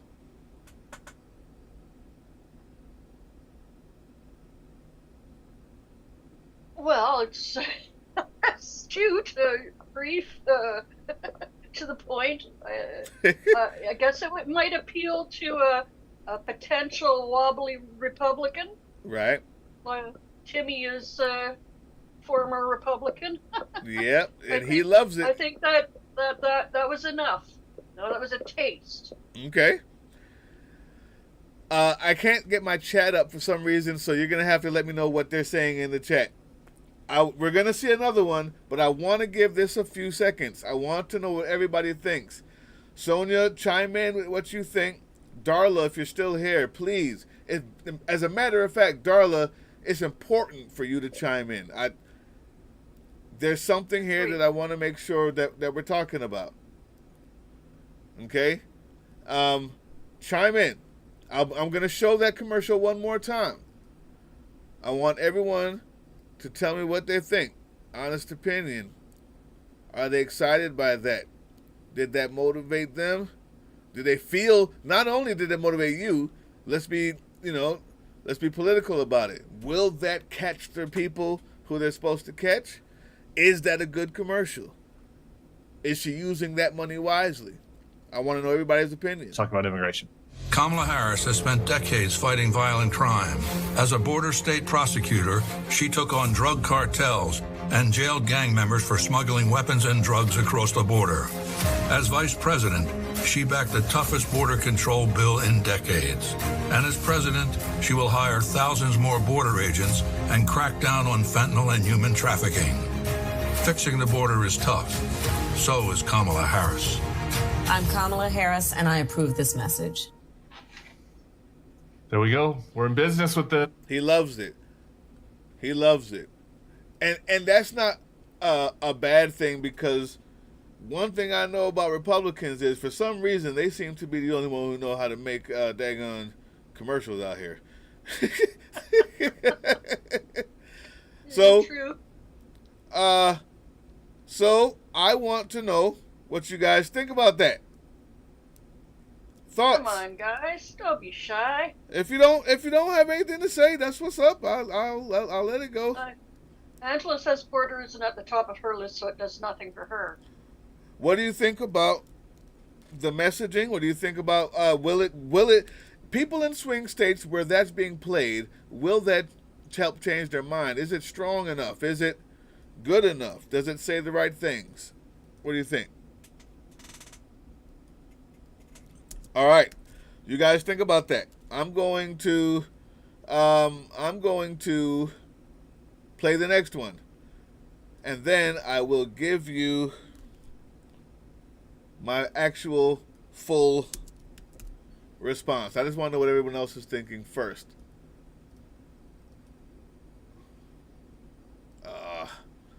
What a fail, epic fail. Here we go. All right, there we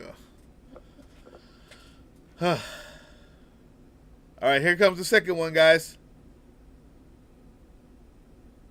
I taught my client Summer here how to use webinars to generate clients online, and within 60 days, she was doing $20,000 days. In fact, her first 12 months, she did over... Hey, everybody. This group for Democrats is well in the swing states. Let's watch that. She grew up in a middle-class home. She was the daughter of a working mom, and she worked at McDonald's while she got her degree. Kamala Harris knows what it's like to be middle class. It's why she's determined to lower healthcare costs and make housing more affordable. Donald Trump has no plan to help the middle class, just more tax cuts for billionaires. Being president is about who you fight for, and she's fighting for people like you. I'm Kamala Harris, and I approve this message. Y'all, enough. Now, that's number two. This, you may see where I'm going, or you may not, or you may just be as thoughtful as I am after seeing both of those. Now, what do you think, Laura? Well, there was definitely a soft tone, softer approach, more geared towards the left. Uh-huh. Families, workers. I don't know. To me, it was a political ad. Okay. But all a right. nice one. A Totally nice one. inoffensive. Like the imagery of the meds and everything, the imagery of her growing up. And, Very good. Yeah, it works for me. Very good. I like the I don't know if imagery. it worked for anybody who's not so inclined, though. And therein lies at least I can say therein lies the thought process. 2 commercials come out on the same day. One is for you, one is for them. Mm-hmm. Right? Mm-hmm. Make sense? Yeah. I like it. I like the imagery. I like the pill bottles. I like the pictures of her growing up. I like her hugging a lot of white people. Nobody feels offended. Nobody feels like she's going to be the next coming of Angela Davis. That's what they don't want in Pennsylvania. I like it. Now I'm going to read you what I wrote. Someone. And if anybody else has any stuff out there, let me know. Oh, well, Agolf said about the first one, it was an effective demographics after years of borders open propaganda. Okay. Yes, exactly. You know what? Perfect. That's exactly what the person who I was talking to in this message said. Said that's what they're going to hit her with. And that's what they've been hitting her with. So they're get ahead of it. Here's what I say. That's defensive. When I say I wanted to, when I came out with my thing the other day, my video the other day that said, there's no such thing as a swing state. There's only people who need to be motivated to vote, because every one of those states, like 70% of them, like progressive ideas. I think, this is what I wrote. She did the same as her last border commercial. Go straight to demonizing immigrants as gang members and fentanyl carriers. I just wish we didn't fall for that crap every time. Do I think it's strong? Yes. Do I think it will help gain the few who are left that are actually in the middle and don't know whether or not to vote for the guy who caused an insurrection and who called for the death of his own vice president, who has been 34-time convicted felon civilly liable of rape, who mumbles and bumbles about shark attacks? That person who doesn't know whether or not to vote for him or for Kamala, if you think, if that's going to change their mind, okay, that's what's up. That's what's up. If you think that the people in swing states are waiting for you to be more right because they didn't know if they were going to vote for him or Kamala, you got it.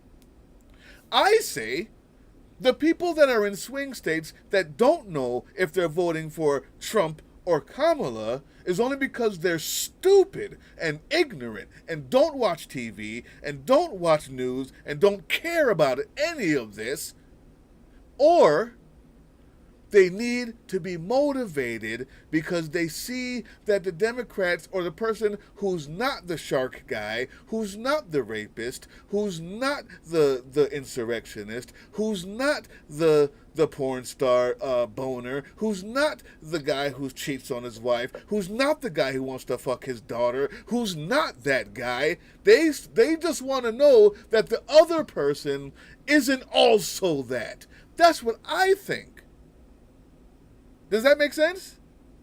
Absolutely, because, I got confused with the undecided and the uncommitted or whatever they were. Oh, no, not the uncommitted. Not the uncommitted. Yeah. But yes, so even them, they're not voting because they're thinking about voting for Trump. They're thinking of withholding a vote because you're not left enough. That's what it comes down to, in other words. Without all of the hyperbole, I think that we do ourselves a disservice when we try to prove that we're right too. We can demonize them too. We know fentanyl's coming too. I don't think that anybody who believes that, or even believes that you mean that, are voting for you anyway. I think that they want to see the kids in cages. That's what they like. You won't go far enough. If you're trying to go to the right of Trump, you'd have to be a fascist to win that battle. I put away those gang members. Did you? I bet you Trump would put more away. I don't care what you say. If I'm voting for you because you're telling me you put away the fentanyl carriers and gang members, I'm voting for Trump anyway. I'm glad you did that. Does that make sense? Yeah. Kind of? Okay. It does. And then here's the other part to me, guys. The second ad was better. I love the imagery. I like the wholesomeness. Appeal to the people you want to bring out. That's the keys. I've never, ever in my life seen a Republican ad that said, hey, Democrats, I'm like you. Republican ads fill their constituents with that oh so wholesome fear they need to bring them out to vote. The fear and loathing. That's it. They need the loathing. Yeah. They need it. The sustenance. And they're smart enough to know that that will bring them out. Now, maybe there's some people on the fence who want to know what she's really about, and that second ad will do that for them. On the other hand, there's nothing wrong with that ad. Listen, when you talk about Donald Trump only giving all the tax breaks to rich people and only liking rich people as their friends, you have a winning case, right? They already know that. They're thinking that. You're trying to get your people out to vote. That's what the ad is. Changing minds is useless. We have TikTok. We have YouTube. It's not 1996 anymore. There's nobody's minds, nobody's changing anymore. There's disaffected and there's encouraged. That's it. That's the facts in my mind. Here's what I said to that person. I'm still waiting for the ad that says Donald Trump fucked a porn star, caused an insurrection. He wants to fuck his daughter, buried his wife at his golf course for a tax break, and killed 9 million people because he thought COVID would go away magically, or you could just inject bleach and have the same effect. I'm waiting for that ad because I think we've forgotten that. I think we've forgotten that. I think we've forgotten that he is gross and stinky and shits his pants. I think we've forgotten that he touches and gropes and wants his daughter sexually. I think that if people saw that and they saw how she sat on his lap on all that footage that I can find, but somehow you can't find it because you want to be above the fray while he's going to call you Hawk, the original Hawk Tua girl, we're losing that battle. Yeah. So either you're going to go all the way right and actually just go fascist, or, because that's the only way you're going to beat him in the right-going game, if you're going to go right and put away all the gangsters, the only way you beat him is be more fascist and dumb. You'd have to lose your college education, go back to a 5th grade talking voice. Or you beat his ass with the facts and the truth, with honesty and love for your country. That's how you do it. That's what I'm waiting for. This is why the Lincoln Project is winning. Because only Republicans seem to know how to do this. Democrats are she grew up in a down-home family. I'm sure that works with some people. I'm sure there's a soccer mom out there who said, you know what, I wasn't planning on voting, but I saw this commercial. Did you know that she grew up? And I'm sure there's some. I know. But I guarantee you, when you remind the American population that he killed 9 million because he thought that you could put ultraviolet light into the body. And I gotta also remind people that there's a lot of first-time voters and young people who were kids when he took office and when he was not even as crazy as he is now. People who are 18 were 14. That's 4 years, right? The people who are 18 now were 14 when that happened. They weren't even thinking about voting or politics. They remember COVID, they remember COVID, but even if they don't remember that he wanted to screw his daughter, or that he did this or that, or this or that, or this or that, we're here to remind them, hey, 14-year-old, when you were 14 and jacking off in your room to whatever it is you were doing on your phone, because it was brand new to you, right? You probably missed this, but now that you can vote, let me remind you. Let me show you what we lived with for 4 years. Did you know? They probably never heard of Epstein or a lot of this shit. No idea. No idea. Did you know that he wanted to grab the women by the P word? Why I'm acting like I can censor myself now after all the bombs I just dropped. But it was for dramatic effect. But that's what I'm saying. I'm saying that you're never going to go as far right as Trump is. And it always hurts my feelings when I see Democrats trying to go right on the border. I feel like, and then I have to sit here and try and defend it like, well, there is a problem with the border. We all know there is. But then you get into, fentanyl and this and that. And I'm like, oh, man. We all know it doesn't come from over there. Like, we're bringing it here. At least we don't mix up asylum seekers with insane asylums. I'm waiting for us to put a red and white painted face, a clown face, and a diaper on this horrible, horrid, puny man, and show pictures of when Stormy Daniels went on late night television and chose the mushroom that she said was the size of his dick. That's what I want to see. When you show me that and we're laughing, you win. You win. I promise you. Because not only will you win the people who are waiting to see why vote for you and not for him, because that's the point, right? You're going to show them that.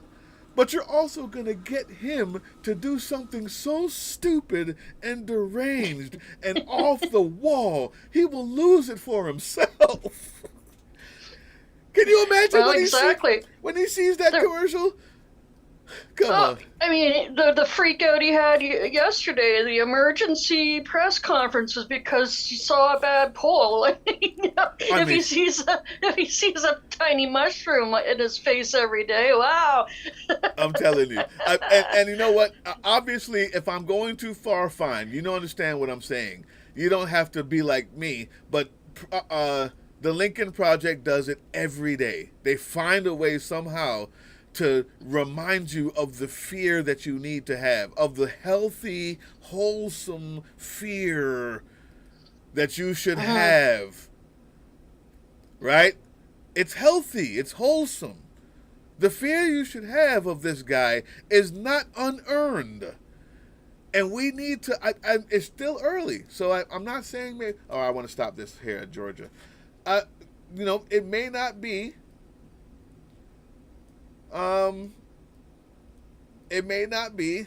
that, where is this? It may not be as pronounced as I'm making it, but they find a way to show that healthy, wholesome fear in the ad campaign. And I just want to make sure that we're not foregoing that. Other than that, the ads are all right. Man, I wish I could talk to you guys. I cannot see any of your stuff. All right, last but not least, Laura, let's talk about. I want to bring up the big thing. Georgia election deniers. Georgia election deniers. So here's what just happened last. I'm just going to mention it. I'm not going to go on a rant about it. Even that wasn't a rant, if you know me. I'm just kind of talking to you guys, man. We're having fun. At his rally last Saturday night, Donald Trump praised 3 members of the Georgia State Election Board, calling them pit bulls fighting for honesty, transparency, and victory.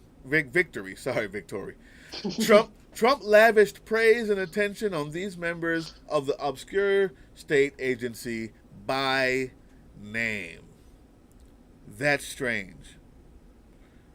That's strange.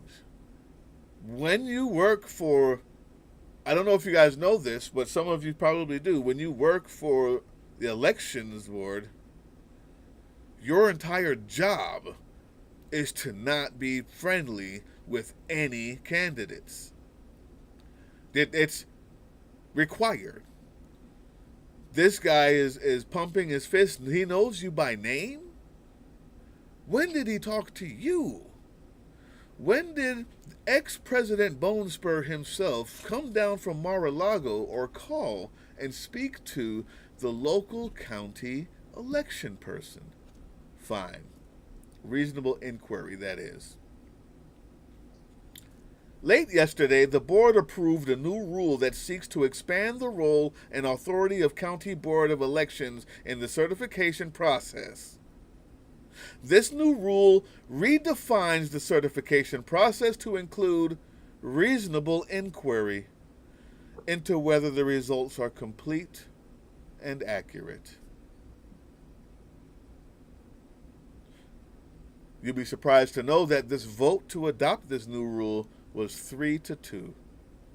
And those 3 Trump-endorsed members, those 3 people who were pit bulls, this was before the election. The election was last night. That rally was days ago. Those people who he knew by name were the 3-2 vote that just did this travesty of certification rules. Are we awake? Are we awake, guys? I cannot read. I can't see you typing. For some reason, I can't click back on it. But I want to make sure you're awake. Okay. All right. Now, I don't need to tell you any more than that. Go ahead. I could tell you a little bit more than that. Go ahead. I think I'll have to look deeper, but I believe that they're funded by either Leo or Crow, one of those guys. Coke? They're being backed by. No. Oh. Either the two big Federalist guys, Leonard Leo or Harlan Crow, was one of those two was behind. That's some important. Of this. That's important. Whoa! Thank you for that, Laura. The Federalist people. You mean the people who are working in conjunction with the Project 2025? Right. Who are working in conjunction with Alito and what's his name? The guy who cosplays as a black person in blackface on the Supreme Court. Right. Thomas. Yeah. That go and give him cigars and boat rides. Them? Okay. Got you. Yeah. Got you. Now that makes more sense. Daily Beast. Oh, that was 2022. Sorry. Yeah, I'll have to find that because I haven't had time to catch up with a lot of things today, but that briefly went by me. No worries. Yeah. Because all I want you to know, people, all I want you to know is they've been doing. Listen, in Georgia, this is so old. They're just finding new ways to do the same thing. They already gave out our numbers to the entire state. They already stopped the restriction of us voting in person because they gave out our numbers and they made it okay for you to have the last 4 of my social, my phone number, my driver's license number, and my name. And you too can go in and get rid of my vote, my registration. They put it up. It was up for an hour. Oh, it was a mistake. Right after that, they passed a law saying anybody can get themselves unregistered. You need 10 IDs to vote, but to unregister to vote, you just need to do it online. A reasonable inquiry. After we've already... no, somebody else... This is something different.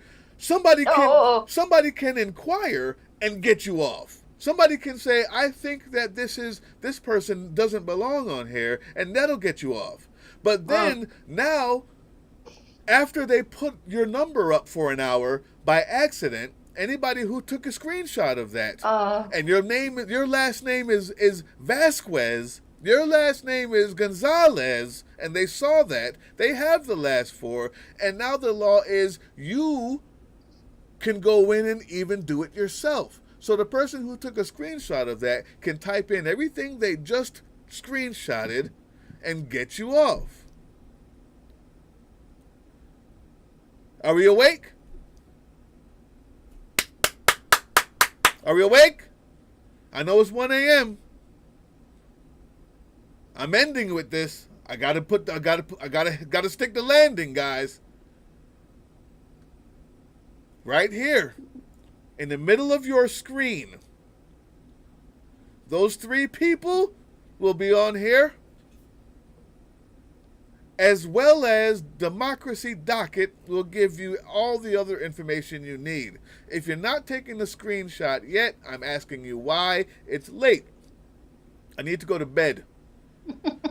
Take the screenshot. Drew Chestnut, Worth County.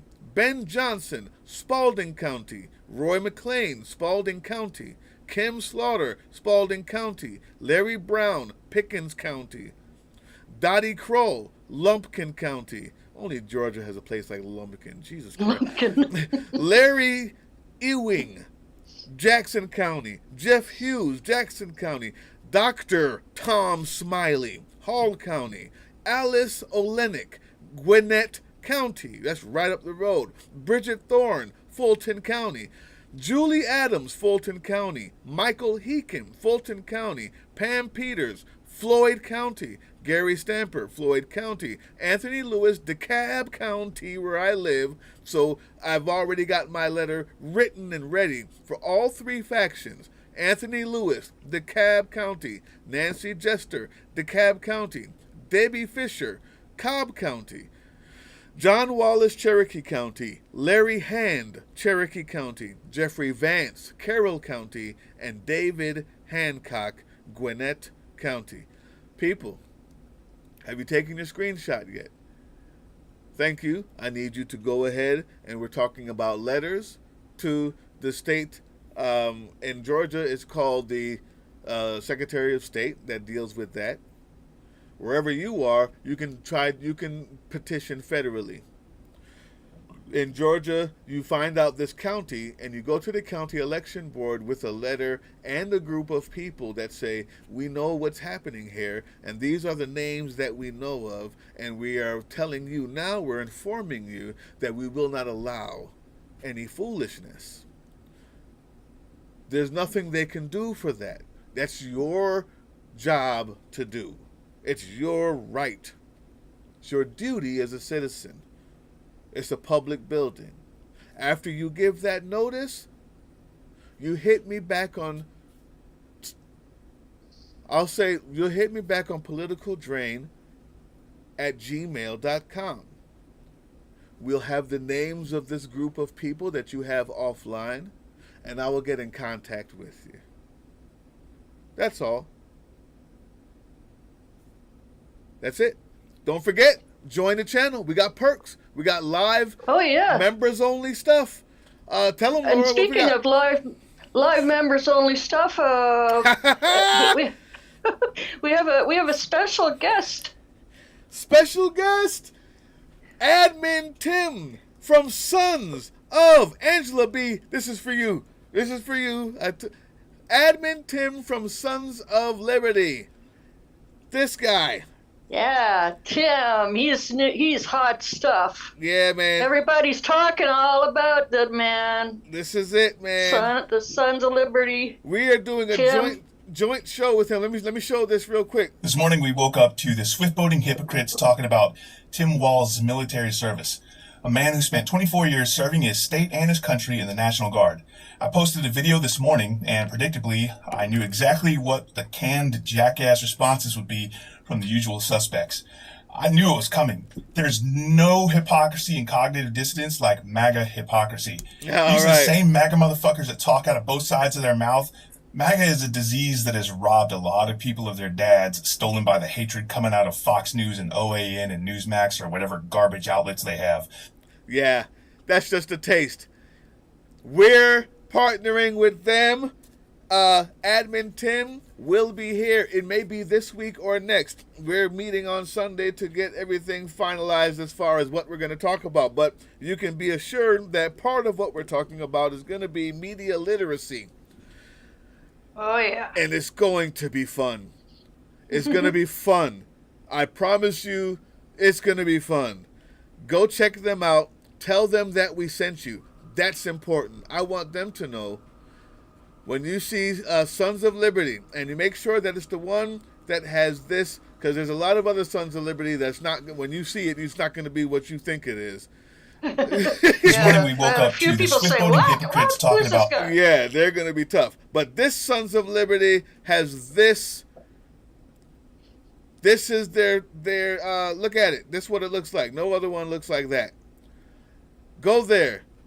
Leave a comment and tell them that we sent you, man. Tell them that you're excited to see us partner. I think I'm going to put my sunglasses back on. I already got the drinking hat back on. It's going to be wild. It's going to be wild, people. Gonna be wild. Thank you so much. Well, I just want to shout out to Kevin, Stephanie, Darla, Angela, Agolf, anyone, Sonia. Anyone else I missed? Anyone lurking out there? Thank you all, TGIF, and have a great weekend. Peace. Oh, God. This thing won't go off. Hold on. Hold on, guys. I got you.